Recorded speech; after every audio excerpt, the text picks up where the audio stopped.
Because national school and কলেজে 169 জন শিক্ষার্থী বাতিলের যে মাননীয় হাইকোর্ট যে আদেশ দিয়েছিলেন, এই আদেশের এগেনস্টে বাতিলকৃত শিক্ষার্থীর গার্জিয়ানরা 2টা সিপি ফাইল করে। 2টাই সিপি আজকে মাননীয় সুপ্রিম কোর্টে আপিল বিভাগে 1 নং কোর্টে 1 নম্বর এবং 2 নম্বর আইটেম ছিল। মাননীয় আপিল বিভাগ শুনানি অন্তে সিপি 2টাই ডিসমিস করে দেয়।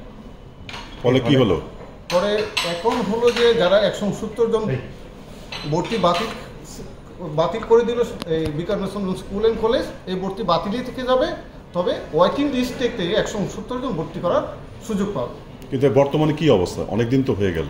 বর্তমানে তারা কোনো এই যে 170 জন যাদের ভর্তি বাতিল করা হলো, তারা কেউ আর স্কুলে পদোন্নত না হয় নেই, যেহেতু তাদের ভর্তি বাতিল করে দেওয়া হয়েছে।